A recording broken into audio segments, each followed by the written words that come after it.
미국 대선에서 암호화폐 이슈가 최대 관심사 가운데 하나로 떠오른 가운데 암호화폐 규제와 관련해 가장 큰 상징성을 가지고 있는 리플도 전격적인 액션을 선보이고 있습니다.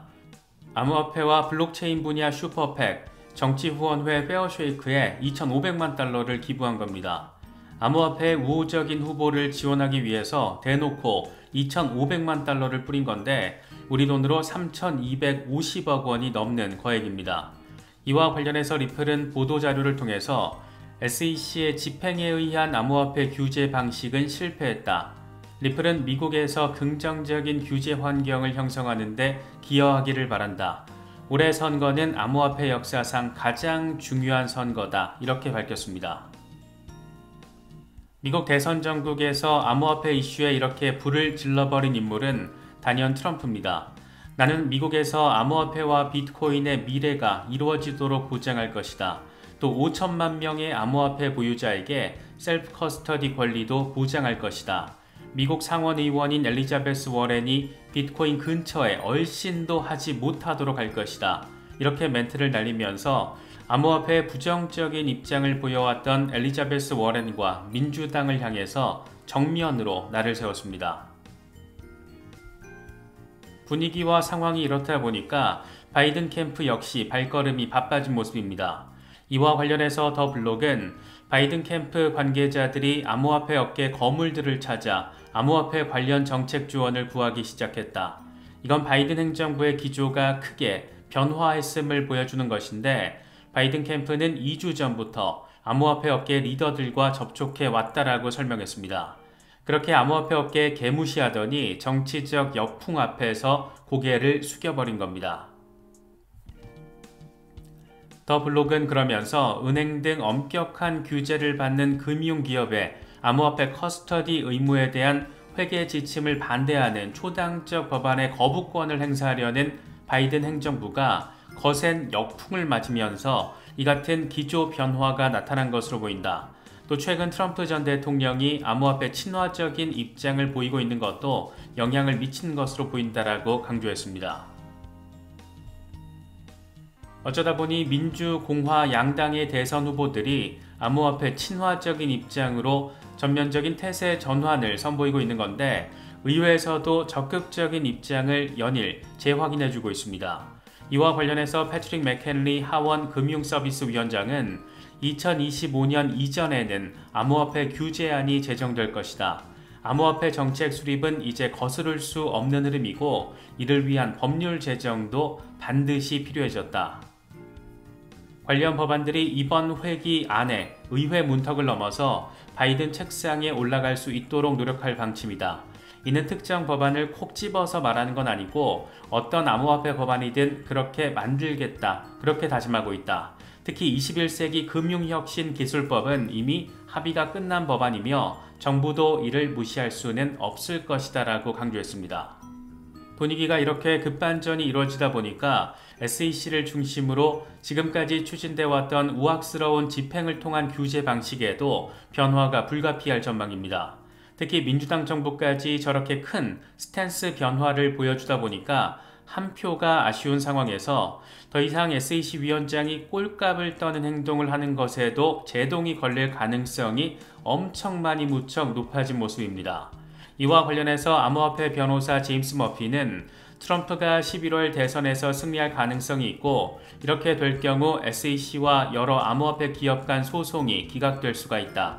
특히 게리 겐슬러 SEC 위원장이 일부 소송을 포기할 가능성도 있다라고 전망했습니다.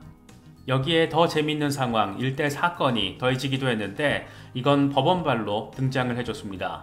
유타주 연방법원이 암호화폐 프로젝트 뎁트박스 관련 소송을 기각하고 SEC에 180만 달러 상당의 변호사 수임료 등 소송비를 지불하라고 명령한 겁니다. SEC는 지난 2023년 7월 미등록 증권 판매 혐의로 프로젝트 측을 제소했는데 이후 유타 지방법원 판사 로버트 셀비는 SEC의 제소 과정에 공소권 남용 등 문제가 있었다라고 비판을 했고 이에 대해서 SEC는 소송을 취하할 계획이라고 밝히기도 했습니다. 다만 뎁트박스 측은 SEC가 소송을 취하할 계획이라고 밝히긴 했지만 향후 재소송 가능성이 있는 만큼 이번 소송 자체를 기각해달라고 요청했습니다. 그런데 실제 기각이 이뤄졌고 최대 권력기관으로서 SEC 아주 대놓고 개망신을 당한 겁니다. 쌤통이다. 뎁트박스에 대한 기소는 지난해 7월에 이뤄졌는데 당시 SEC는 뎁트박스가 2021년부터 미등록 증권인 노드라이선스를 판매할 계획을 하고 있다라고 제소를 했고 한 달 뒤인 8월에는 이 프로젝트의 자산을 전격 동결했습니다. 낡은 규제 방식을 통해서 아예 기업 하나 통으로 날려버리려고 작정을 했던 건데 뭐가 증권인지 비증권인지 기준 자체가 모호한 상태에서 사실상 기업 죽이기에 나선 상황. 그래도 법원이 SEC의 기소가 잘못됐다라고 지적을 하면서 이런 의미 있는 결과까지 도출된 것으로 바라볼 수가 있습니다. 관심사는 과연 이런 법원의 명령이 리플 소송에 어떤 영향을 미칠지 여부인데 무엇보다 암호화폐 기업들에 대한 규제 과정에서 과도한 조치를 억제하기 위한 중요 판례로 작용할 가능성이 높습니다. 물론 유타주 법원의 판결이 리플 사건이 진행되고 있는 뉴욕 법원의 직접적인 법적 구속력은 없지만 중요 참고 사례로 역할을 할 수 있는 만큼 아날리사 토레스 판사와 사라 네번 판사가 이걸 어느 정도 수용하느냐가 관건이 된 그런 상황입니다. 미국 대선을 앞두고 민주, 공화 양당 모두 암호화폐 업계에 대한 친화적인 스탠스를 강화하고 있고 의회에서도 적극적으로 관련 법안 마련에 착수한 만큼 누가 대통령이 되든 지금까지 보여주었던 우악스러운 행태에는 변화가 불가피한 상황입니다.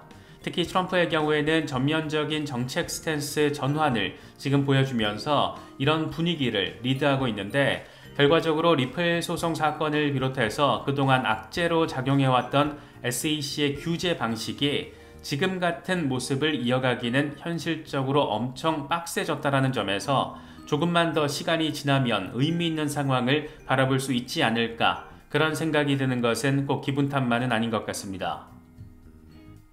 이더리움 현물 ETF가 전격적으로 승인된 건 역시 정책적 결정이 아닌 정치적 결정이라는 점에서 바이든 행정부의 변화된 모습을 직접적으로 느낄 수 있는 부분입니다.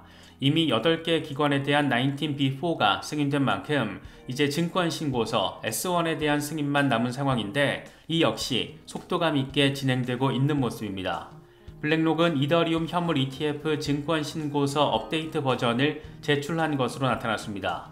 여기에는 시드 캐피털 투자자가 5월 21일 기준으로 주당 가격 25달러에 총 40만 주로 구성된 시드 크리에이션 바스켓을 구매했다라는 내용이 담겨 있는 것으로 전해지고 있습니다.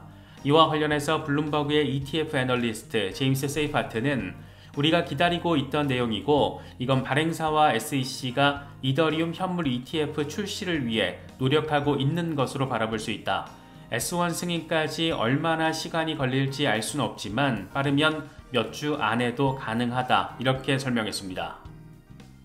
일각에서는 이더리움 증권성 논란이 재점화될 가능성에 대한 이야기도 제시하고 있습니다. 이건 더 블록이 정리한 내용인데 이더리움의 증권성과 관련해 코인베이스의 법률 책임자 폴 그레왈은 이번 이더리움 현물 ETF 승인은 이더리움의 증권성 논란을 종결짓는 분수령으로 판단한다. SEC는 오랫동안 이더리움이 증권인지 비증권인지 상품인지 아니면 그것도 아닌 제3의 무엇인지 그 어떤 입장도 밝히지 않았다. 이렇게 설명을 했습니다. 크립토맘으로 불리는 SEC 위원 헤스터 피어스의 전 고문이었던 코이 게릿은 역시 SEC의 결정은 이더리움을 상품으로 확인한 것과 다름없다. 이더리움 현물 ETF 자금을 상품 기반 신탁 주식이라고 명시했다. 만약 이더리움이 증권이었다라면 현행 규칙에 따라서 승인하지 않았을 것이다. 다만 특정 거래 조건 등에 따라서 증권으로 볼 수 있다라고 주장할 가능성은 있다라고 설명했습니다. 애슐리 에버솔의 경우에는 조금 생뚱맞은 의견을 제시했는데 이번 SEC의 19B4 승인이 이더리움에 대한 정의를 내린 것이라고 판단할 수는 없다. 추후 SEC는 현물 ETF를 승인한 것과 이더리움의 증권성 인정 여부는 아무런 관련이 없다라고 주장할 거라고 생각한다라고 말했습니다.